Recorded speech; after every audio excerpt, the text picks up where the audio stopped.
Madame, Monsieur, bonjour, bienvenue dans 52 minutes avec.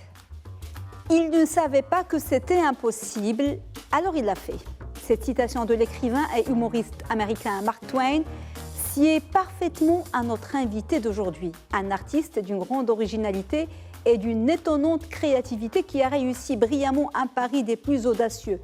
Une union à prime abord quasi impossible, celle de la musique classique et des rythmes et du patrimoine musical marocain et arabe. Il faut que le monde entier ressente la beauté et la profondeur de la musique marocaine. Il ne s'agit pas seulement de la reprise d'une chanson, mais de la transmission d'un héritage. C'est ainsi que notre invité, le compositeur marocain, chef d'orchestre et de chorale, Adnan Matroun, décrit son approche, sa mission, parce qu'il s'agit bien d'une mission. C'est un autodidacte que rien ne prédestinait à faire de la musique et encore moins de la musique philharmonique. Le secret de sa réussite, une maîtrise parfaite des rythmes marocains et une maestria dans ses adaptations osées et inattendues qui les subliment sans jamais leur faire perdre leur âme ou leur essence. Sa chorale, Casa Saout, est une chorale qui revisite et adapte des chants et des musiques du patrimoine marocain, arabe et universel, mais aussi des chansons d'auteurs contemporains. Il est à l'origine du Festival international Saout, un événement musical international qui réunit des choristes et des musiciens originaires des 4 coins du monde pour célébrer le chant choral et le rendre accessible au plus grand nombre. Adnan Matroun est aussi coach, musicothérapeute, peut-être le seul au Maroc, et président d'El Sistema Maroc, un projet de création d'orchestre symphonique pour les enfants issus de milieux défavorisés. Il est aussi enseignant, coach en musicothérapie et auteur de 2 ouvrages sur le chant choral marocain et les voix arabesques, un guide sur l'harmonisation de la musique arabe. Et nous le recevons aujourd'hui alors qu'il est en pleine répétition pour des concerts et pour 2 grands rendez-vous, 2 prochains concerts à Casablanca et à Rabat, prévus respectivement le 29 octobre et le 4 novembre. Adnan Matroun, bonjour, merci beaucoup de nous faire le plaisir d'être avec nous aujourd'hui.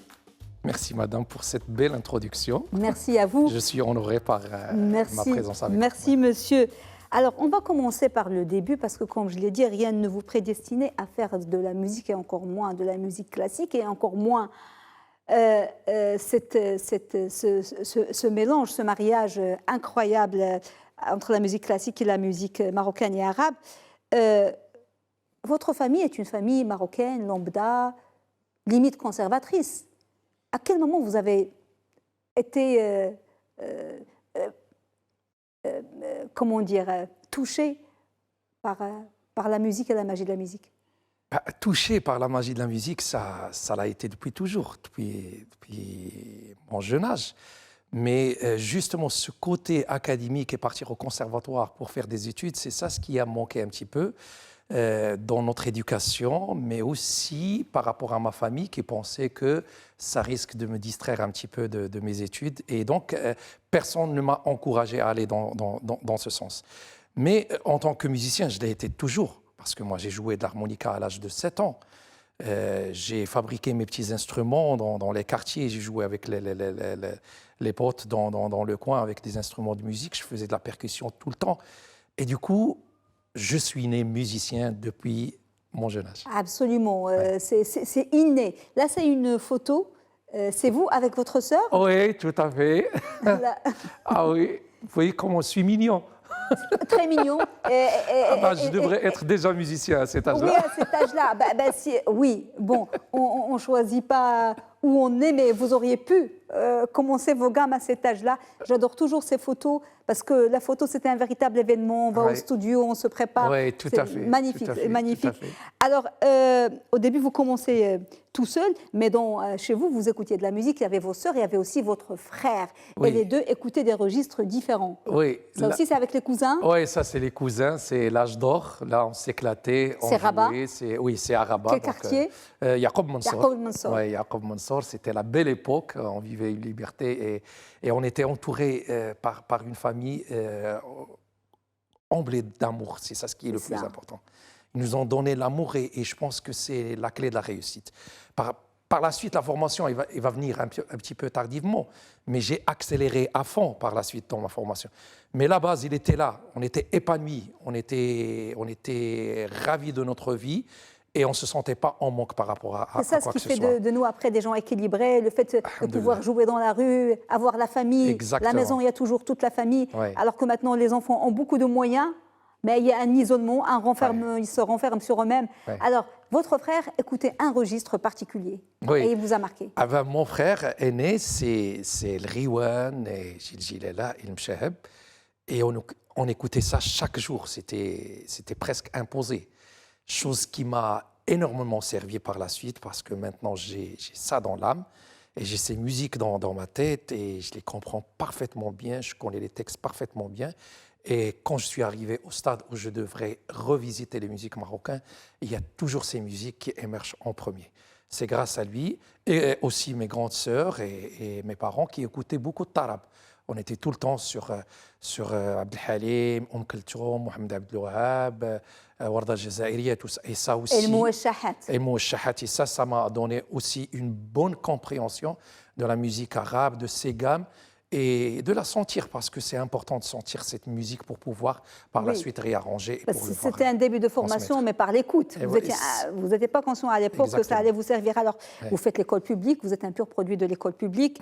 Et parallèlement au lycée, à un certain moment, vous allez commencer à fréquenter, parce que l'envie était trop forte, le conservatoire de Rabat, mais en cachette. En cachette, oui. Je pars faire le conservatoire de Rabat sans que personne ne sache, parce que c'était comme ça. Et j'ai commencé par la batterie et je n'avais pas d'instrument à la maison à l'époque. Et je travaillais mes devoirs en mettant des coussins, en mettant des livres sur la table. Et bon, pour la famille, c'était un jeune qui jouait, mais moi, je faisais mes devoirs de batterie. Et justement, j'avais très, très bien commencé. Et je me rappelle très bien que j'avais fini le programme de 5 ans en 2 ans.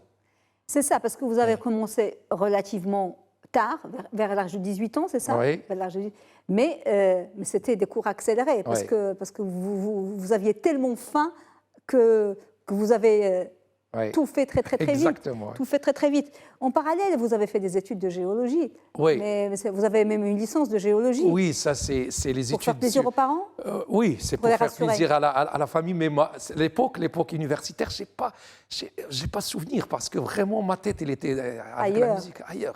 J'étais à 100% musicien. J'étais déjà un bon guitariste à cette époque. Je travaillais énormément. Je faisais les soirées avec Abdelhadi Belkhiyat, Doukali, Naïma Samir et tout ça. Ah ouais. Ouais, ça y est, je me suis lancé dans la musique. Vous avez aussi commencé à vivre de ça, à gagner de l'argent, c'est génial. Voilà, là, on voit une photo, vous devez avoir quel âge Voilà, ici? ça c'est 19 ans. Ça c'est 19 ans. 19-20 ans, je pense, maximum. Là, j'ai commencé déjà à travailler avec les grands orchestres et tout ça. À cette époque, vos parents étaient au courant ou pas encore? Oui.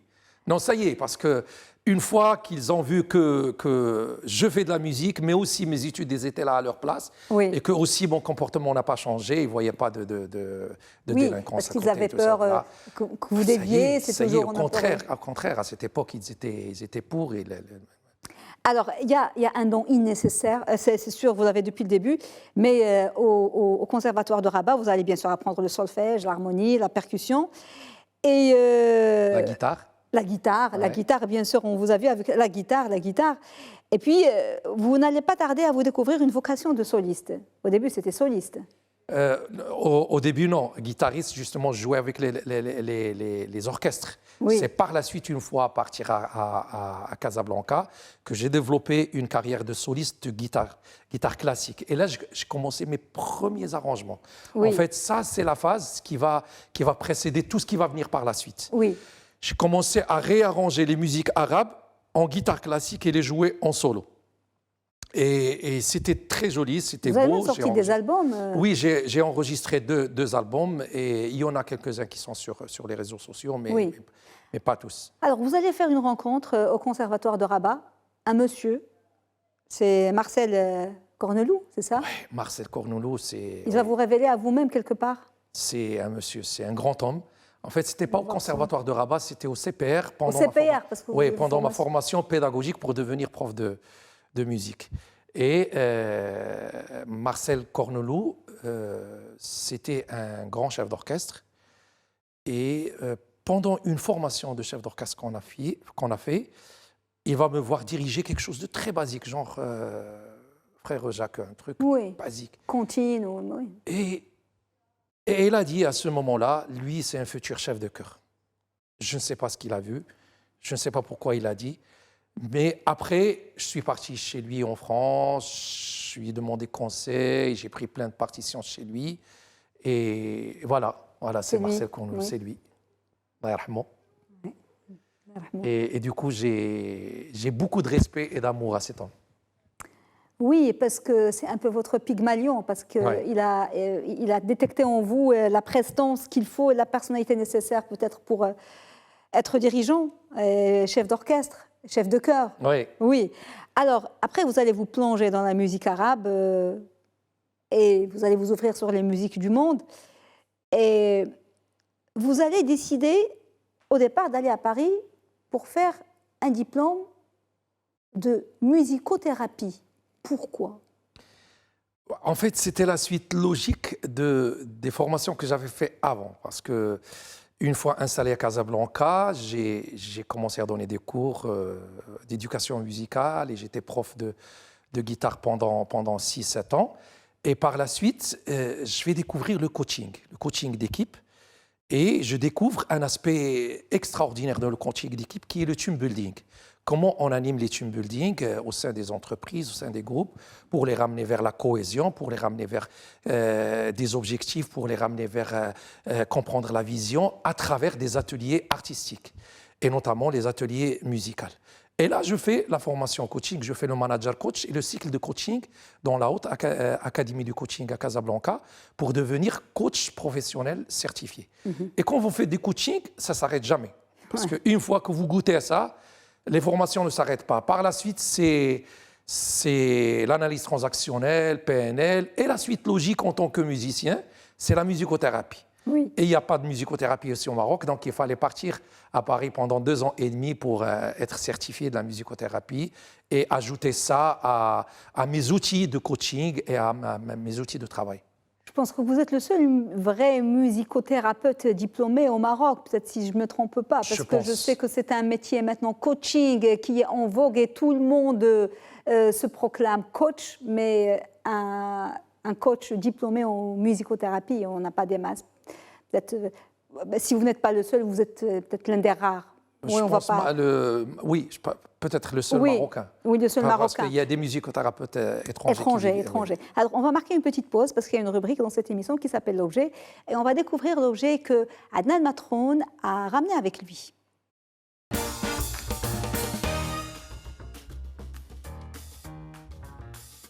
Votre objet, oui, évidemment. Une baguette. Oui. Ça s'appelle une baguette diriger. Une baguette de chef d'orchestre. Chef d'orchestre. Oui. Elle résume en elle toute votre passion. En fait, c'est la magie qu'elle porte, cette baguette, qui m'a fait penser à la ramener ici. Le jour où j'ai compris à quel point on peut changer le son, à quel point on peut sauver des situations, à quel point on peut faire rentrer, accélérer, retarder un orchestre grâce à ça, ça devient mon objet précieux. Ah oui, parce que pour ne rien vous cacher, nous, profanes, quand on voit un chef d'orchestre avec sa baguette, on dit à la limite, ben, ça sert à quoi? Les musiciens, ils connaissent leur partition, il est en train comme ça de faire comme ça. Mais est-ce que cette petite baguette peut changer le cours d'un concert ou Il est magique. Parce que pour nous, c'est un peu juste protocolaire, quoi, honorifique. Le chef d'orchestre est là avec sa petite baguette. Mais est-ce qu'elle a un impact réel quand vous dirigez? Vous pouvez changer et eux, ils regardent la baguette? Il y a toute la musique qui est là. Ouais. Et tout se passe au bout de la baguette. D'accord. Il n'y a aucun musicien qui va jouer si la baguette est là, ou il est là, il est là, il est là. Ah, d'accord. Donc c'est un langage que vous... C'est ici, que vous connaissez, vous et les musiciens, hein, ouais. C'est tout. Ouais. Ah, oui. C'est intuitif. Et que par la suite, les musiciens, à force de pratiquer, commencent à comprendre les chefs d'orchestre, avec les petites différences et tout ça. Mais tout se passe ici. Tu fais un geste lié et tu vas avoir une musique liée. Tu vas faire un geste piqué et la musique, elle va sortir staccato. Tu vas baisser ta main, le son, il va baisser. Oui. Les musiciens ils réagissent à fond, il y a toute la musique. Mais vous, vous dirigez avec votre baguette, mais avec tout votre corps et avec toute votre âme. C'est ce qui fait votre particularité. Ah, il n'y a Parce pas que- que moi. Un chef d'orchestre normalement, est censé diriger avec son regard, sa respiration. Tous les bons chefs d'orchestre, parce qu'il y a des chefs d'orchestre qui sont beaucoup plus, pas, j'allais dire le mot, mais pas dans le sens péjoratif, spectaculaires, démonstratifs, extravertis que d'autres. Ah. Donc ils communiquent Ouais. leur énergie. Eh ben, c'est ce que vous faites. Et Oui. on sent quand vous jouez que vous êtes heureux. Oui. Et ça, c'est communicatif aussi. Bah, moi, je fais tout ce qui me fait plaisir. Et du coup, comme je vous ai dit tout à l'heure, on ne va pas vivre cette vie deux fois. Il faut faire ce qu'on aime. Et du coup, si vous me voyez devant les musiciens, c'est que je m'éclate. Et Ouais. les musiques que je vais faire, personne ne m'a imposé ces musiques. J'ai choisi mes musiques. J'ai choisi mon programme, j'ai choisi mon concert, j'ai choisi d'être là. Oui. Et du coup, je ne peux être que heureux. Et vous avez choisi votre concept, parce que c'est un Et véritable voilà. concept. Et ça, je le transmets à mes musiciens. Oui. Alors, la baguette, parce que pour arriver à la baguette, il a fallu travailler, étudier. Énormément. Vous allez passer 3 ans au Portugal pour obtenir un diplôme de maestria qui vous habilite à être chef d'orchestre, et vous allez aussi faire des certificats en Angleterre, à Londres, dans la direction d'orchestre. Ces 3 ans de Portugal, c'était intensif. Hein.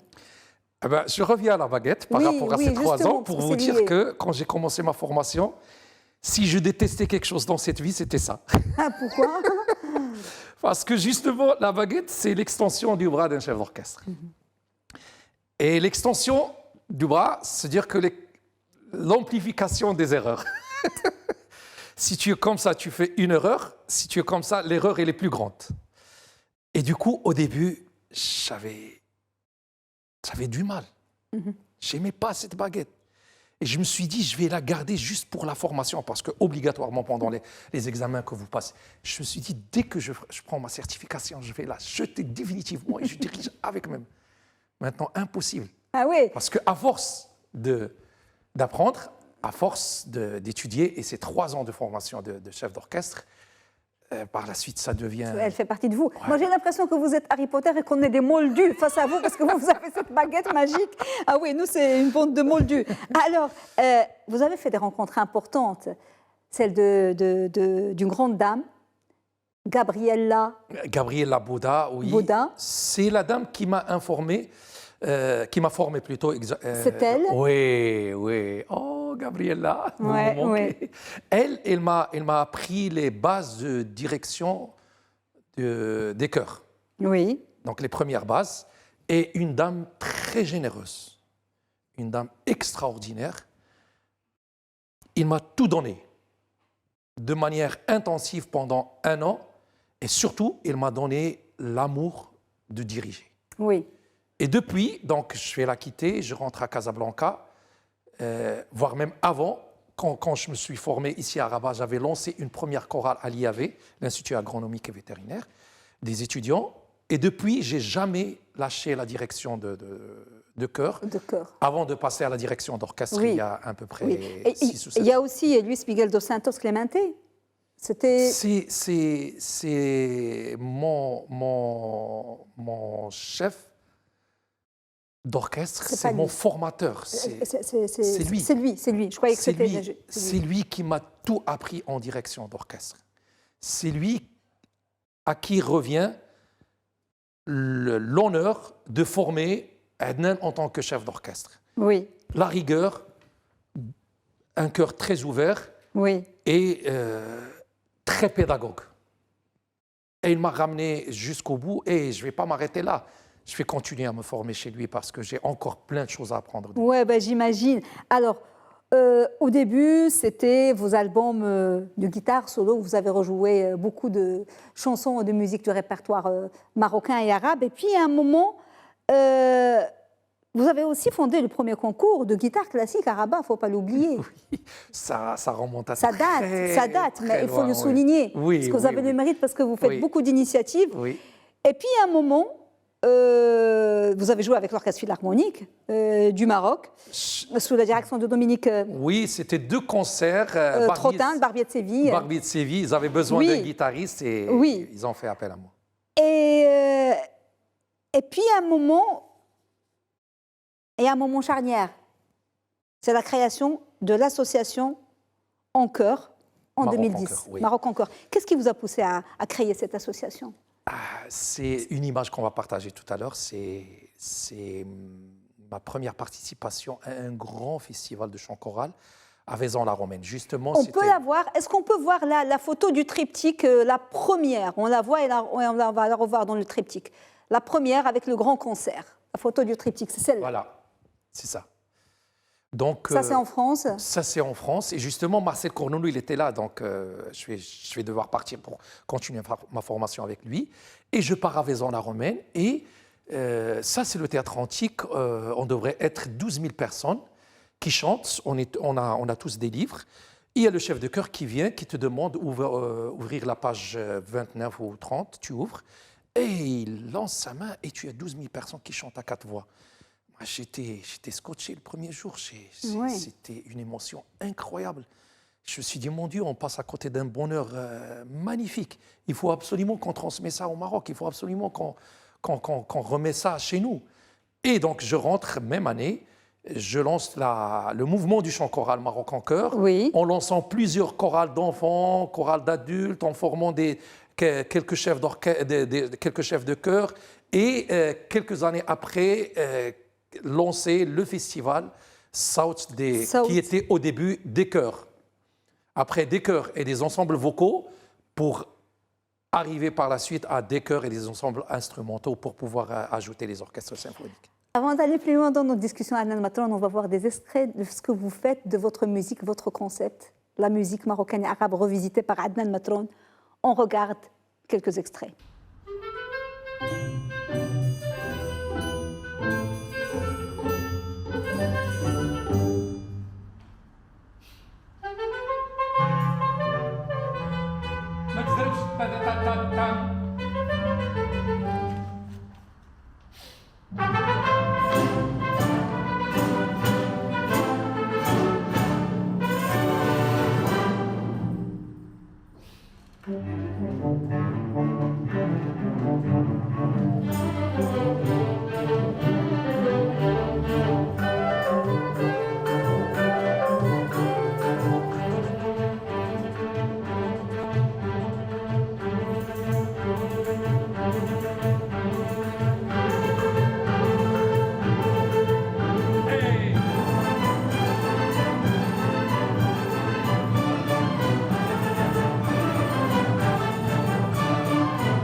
Ce qu'on vient de voir là, Adnan Matron, ce qu'on vient de voir là, c'est une répétition, on l'a bien compris. Oui. Le premier morceau, c'est votre composition, premier. Oui, le premier morceau, c'est Hijaz, c'est ma propre composition.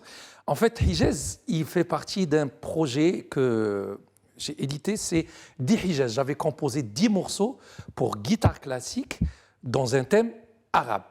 Et ces morceaux, ils sont joués maintenant dans les conservatoires à l'étranger et tout ça, parce qu'ils ont un thème arabe et ils sont écrits de manière académique. Par la suite, je vais prendre 2 Hijaz et je vais les arranger pour orchestre symphonique. C'est ce qui va donner ce que vous venez d'écouter. Après la suite, ce qu'on a vu... ça, c'est Tarida. Ça, c'est Tarida, mais c'est incroyable, c'est magnifique. La distribution, et on voit, là, on comprend ce qu'a vu Marcel Cornelou. Parce que vous êtes habité, en fait. En fait, c'est ça que vous transmettez aux petits jeunes. Vous êtes habité et on voit toute la rigueur des musiciens, parce qu'on voit, c'est pas forcément notre culture, ça. C'est des petits jeunes, mais qui jouent merveilleusement bien. Qu'est-ce que vous leur apportez, ces jeunes? Écoute, ils sont excellents, mais aussi ils sont très professionnels. C'est ça. Si vous voyez la rigueur, c'est vrai, c'est le chef d'orchestre, c'est son charisme, mais aussi c'est des musiciens qui savent très très bien ce qu'ils ont à faire. Et un musicien, si tu lui écris une partition très propre, bien faite, et que tu lui donnes les bonnes remarques au bon moment, elle va être avec vous à 100%. Oui, où est-ce que vous répétez généralement? Parce que les moyens, vous n'en avez pas des masses, vous vous autofinancez, on va parler de ce sujet. Ouais. Vous répétez où généralement? Ça dépend, des fois c'est dans des maisons de jeunesse, là on est dans une école... De musique? Pas école de musique, ça c'est une école primaire qui nous ont donné leur salle, donc à chaque fois on bricole. Vous bricolez. Alors, on va voir 2 autres extraits. On va voir les 2 Taarida marocaines qui sont sublimes, vraiment. D'accord. On regarde.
C'est beau, c'est magnifique, ça donne la chair de poule parce que c'est grandiose, parce qu'on redécouvre notre musique.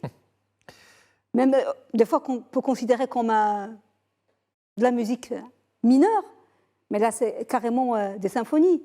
Et il a une histoire, vous me dites, cette composition. En fait, c'est le premier morceau que j'ai écrit pour l'orchestre symphonique. Et la belle histoire, c'est que j'avais ouvert un fichier sur un des logiciels que j'utilise pour l'écriture musicale, il y a 8 ans avant, pour écrire le titre Danse marocaine numéro 1, et j'ai mis la structure de l'orchestre, mais je n'ai jamais osé poser une seule note, parce que pendant 8 ans, pour moi, je n'étais pas encore prêt à écrire pour un orchestre symphonique. Et là, j'ai pris l'initiative et le courage de le faire pendant ce concert. Et j'étais surpris, franchement, moi aussi, je ne m'attendais pas à ces résultats et tout ça. Parce que le résultat... Mais quel est le secret de la réussite de vos compositions? Parce que j'imagine qu'il faut avoir plusieurs cordes à sa guitare, parce que la maîtrise des rythmes... Il y a les piliers. Il y a des piliers. Ouais, les piliers. Le premier pilier, c'est une bonne conscience de la musique marocaine. C'est ça. Et surtout sur le plan rythmique. C'est-à-dire qu'il faut que le rythme soit dans les veines. Par la suite, une bonne maîtrise de l'écriture musicale symphonique. Et une très très grande connaissance des instruments de musique de l'orchestre symphonique pour pouvoir donner telle ou telle phrase à tel instrument, tel instrument. Bah oui, parce qu'il y a minimum 60 musiciens, comment leur donner la distribution. Oui, et surtout c'est des étrangers. Pas moi, voilà, alors les musiciens, c'est généralement des étrangers. Pourquoi? Pour la première raison, justement, c'est pour qu'on puisse ramener notre musique à l'extérieur. Et ces musiciens, ils ramènent les partitions avec eux. Et maintenant, les danses marocaines, ils sont joués en Espagne, en France, en Chine, en Japon. Et ça, c'est justement, on est des ambassadeurs de la musique marocaine. Grâce à vos compositions, à la façon avec laquelle vous avez revisité, parce que maintenant, il y a des phrases musicales qui peuvent être jouées, lues, interprétées. Il y a une partition qui respecte les normes internationales. C'est-à-dire qu'une partition, tu la ramènes partout au monde et sera jouée de la même manière que vous venez d'écouter maintenant. Voilà. Et voilà, donc c'est la raison pour laquelle on utilise des musiciens étrangers. Et des fois, c'est par rapport au coût aussi. Des fois, quand on est dans des collaborations avec des associations, des orchestres des jeunes, ça nous coûte légèrement moins cher que de ramener les musiciens professionnels marocains. Est-ce qu'il y a tant que ça des musiciens professionnels marocains. On va revenir au problème, c'est un autre sujet, le problème de la formation des conservatoires. Est-ce qu'on a les musiciens avec le professionnalisme qu'il faut au Maroc? On a au Maroc des excellents musiciens que je qualifie de bons musiciens parce qu'ils jouent parfaitement bien de la musique arabe, la musique qu'ils font et tout ça. Mais très peu de musiciens qualifiés pour l'orchestre symphonique parce qu'il n'y a pas assez d'orchestre symphonique. Oui. Et ils n'ont pas cette... C'est juste qu'ils n'ont pas l'opportunité d'exercer et de pratiquer et de comprendre comment jouer dans un orchestre symphonique. Oui. Et ça, c'est vraiment dommage. C'est dommage. On va, pour le plaisir, écouter la Ta'arida, musique marocaine 2. Oui, la danse 2. Et puis, on va écouter, voir d'autres facettes de votre talent. La Ta'arida 2.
On voit il y a des Japonais, il y a des Européens, il y a des Asiatiques. Et vous m'avez dit que celle-là, c'est chef-d'œuvre.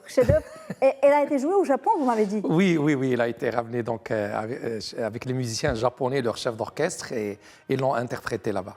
Là, vous voyez vos musiciens, enfin, et vous êtes fiers d'eux, parce que vous dites, regardez comment ils jouent, comment ils... C'est justement, moi, ma fierté, c'est justement de voir ces étrangers apprécier notre musique et la jouer avec cœur et avec beaucoup de rigueur et surtout beaucoup de joie. Ils transmettent des choses extraordinaires à travers leurs instruments la de lumière musique. et l'énergie, c'est vous qui leur transmettez ça.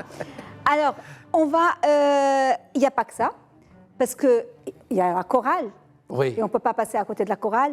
Et là, à chaque fois, vous vous lancez des défis.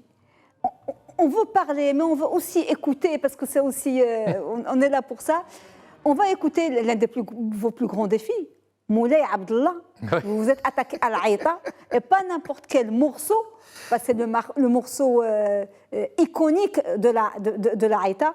On va voir Moulay Abdallah revisité par Adnan Matroun.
Moulay Abdallah. Ben, je vois que le public est aux anges, tout le monde est heureux, que ce soit la chorale, que ce soit ceux qui jouent. Quels ont été les retours? Parce que les gens qui font de la haïta, ils sont encore en vie. Ouais. Quand ils ont écouté la haïta revisitée par vous? Bah, les gens de la haïta, ils ont beaucoup apprécié. Donc, ils ont vu qu'on est sorti un petit peu de l'ordinaire et qu'on a donné un nouveau souffle. Oui. Et surtout, ils ne s'attendaient pas à ce qu'on pourra arranger pour l'orchestre symphonique Moulay Abdallah. Franchement, ça m'a pris 7 mois d'arrangement. Ouais. Ce n'est pas un morceau qui est facile. Non. Ce n'est pas un morceau où tu peux rapidement avoir des idées, d'alimenter l'orchestration, d'ajouter des accords, de faire des choses.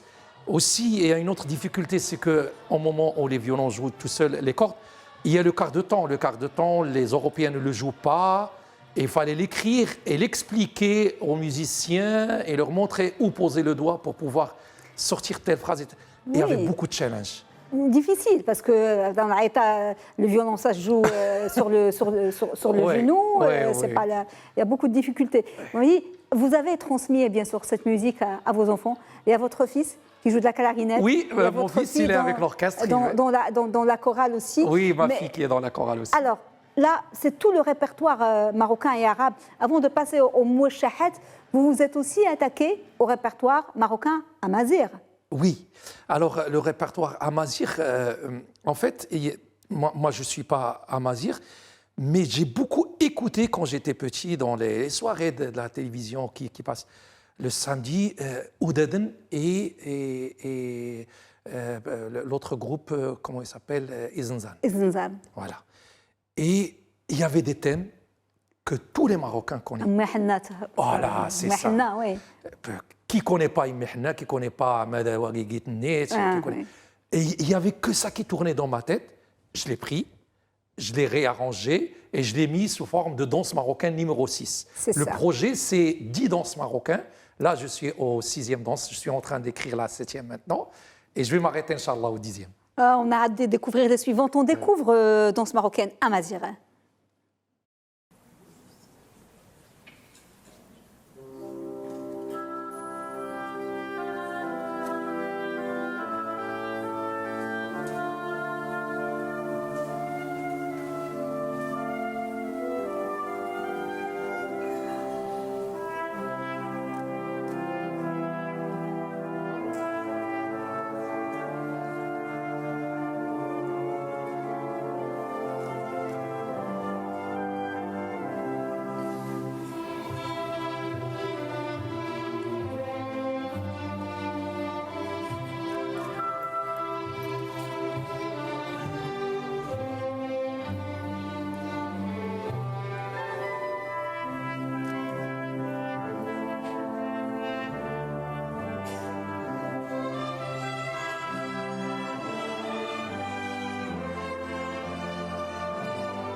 On a d'autres sujets à aborder, mais avant, il y a une rubrique qui s'appelle Triptyque. On vous a choisi de choisir 3 photos et de nous les commenter. On regarde les 3 photos de triptyque de Adnan Matroun.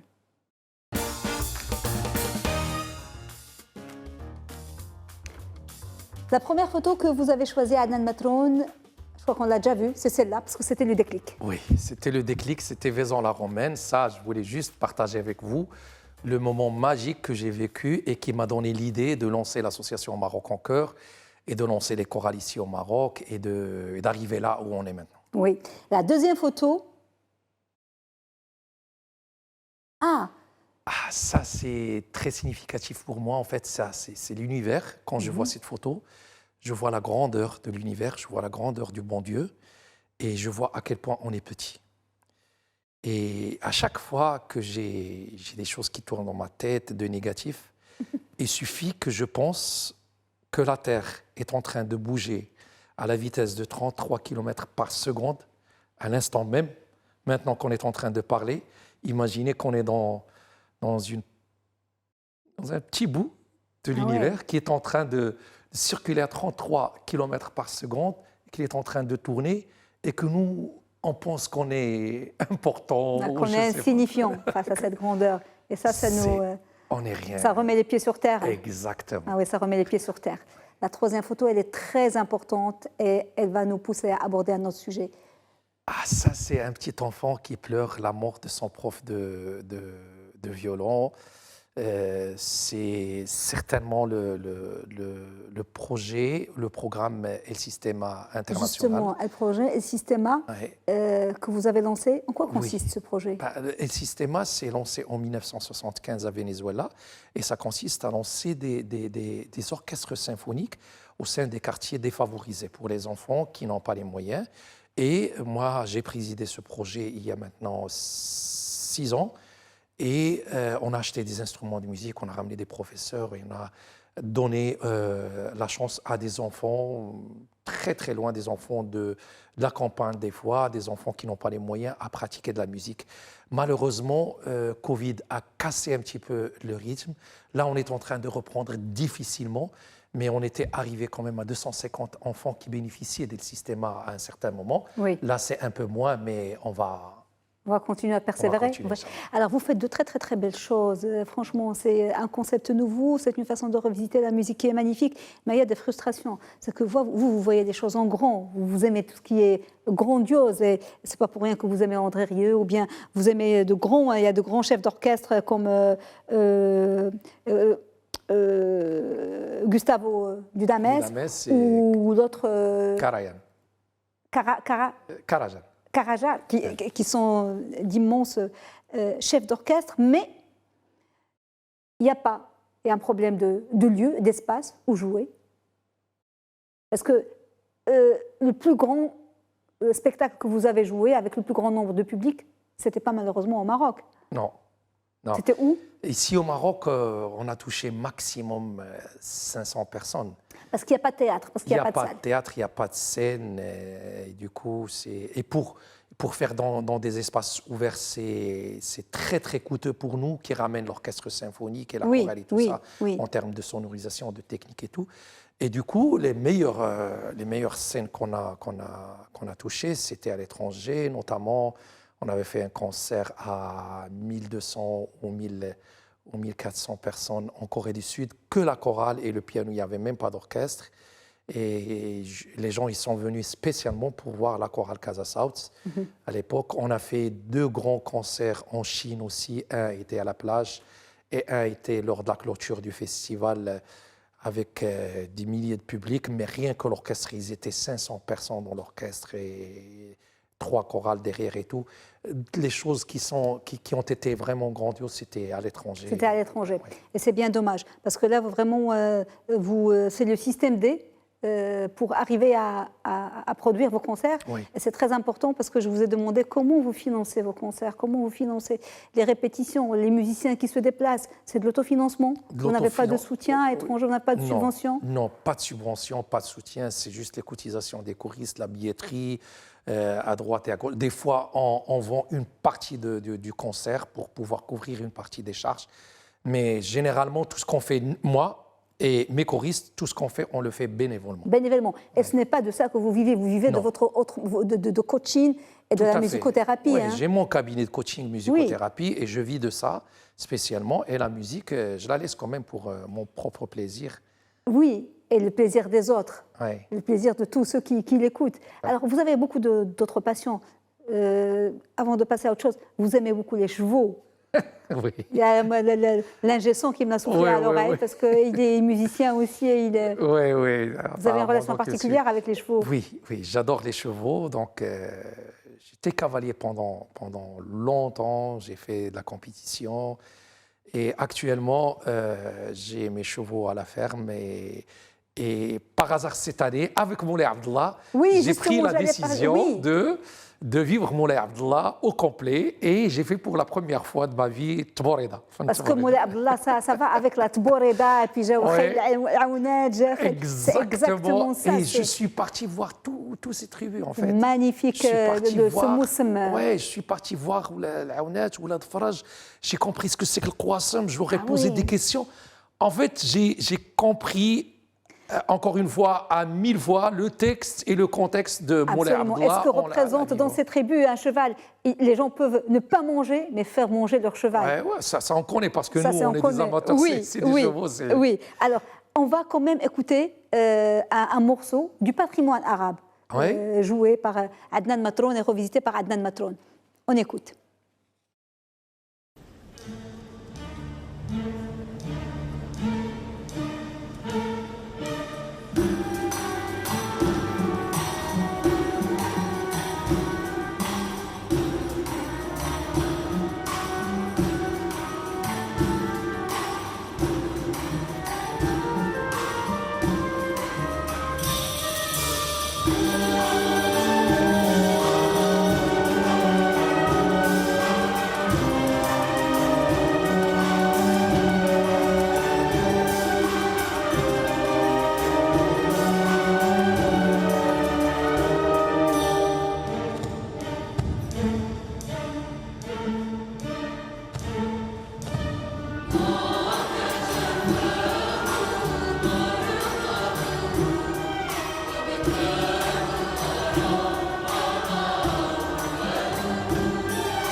Alors, vous ne reprenez pas que ça, vous reprenez aussi beaucoup de mouachahat. Malheureusement, on n'a pas le temps de tout passer.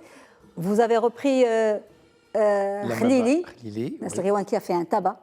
Khlili Mchab. Mchab, excusez-moi, Mchab. Vous avez repris Senia Nasr Riwan. de Nasr Riwan Oui. et aussi beaucoup d'autres chansons Oui. du patrimoine arabe. Oui, patrimoine arabe et marocain. Et marocain. Oui, oui. Moi, la musique arabe, c'est dans mes veines. Donc, ce qui fait, c'est vrai que j'en fais pas beaucoup parce que quand même, il y a mon côté marocain qui Oui, sort oui. et je veux quand même développer ma culture marocaine. Et du coup, de temps en temps, dans chaque concert, il y a un ou deux morceaux orientaux, égyptiens ou libanais ou de mouchahat qui va sortir dans le répertoire. Mais spécialement, j'adore et j'aime beaucoup reproduire la musique marocaine, tout Oui. ce qui est Nasr Riwan, Mchaheb, Gigi Lala et les autres. Avant de parler de vos projets d'avenir, on va passer à la dernière rubrique, celle du chef-d'œuvre. Et on va découvrir le chef-d'œuvre qu'a choisi Adnan Matroun. Chef-d'œuvre.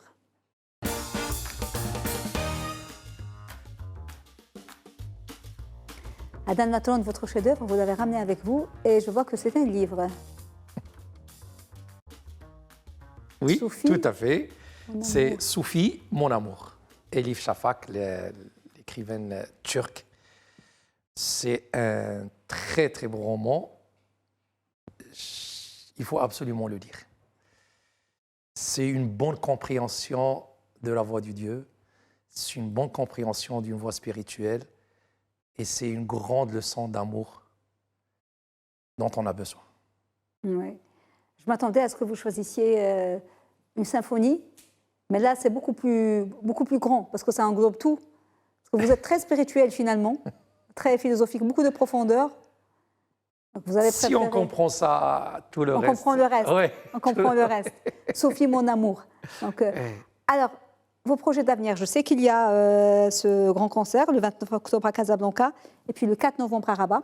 Ouais. À Rabat, heureusement que ça va se passer dans le magnifique espace site de Chella. Ouais. Et à Casablanca, ce sera où? Ça sera au Studio des Arts Vivants. Au Studio des Arts Vivants. Oui, Studio des Arts Vivants. Ça va être un concert participatif. Oui. Je ne donnerai pas beaucoup d'informations Non, parce non, non, on va pas. qu'il sera bourré de surprises. Mais en tout cas, ça va être un nouveau concept qu'on va échanger avec le public et bien sûr avec la participation d'un orchestre symphonique et de la chorale Casasoft. D'autres projets d'avenir? On laisse la surprise ou d'autres projets d'avenir? Il y en a, mais je n'ai pas encore les dates. On sait déjà qu'on va arriver à la 10e pour les danses marocaines. Oui, les danses marocaines, on est à la 6 maintenant. Je suis en train d'écrire la 7e.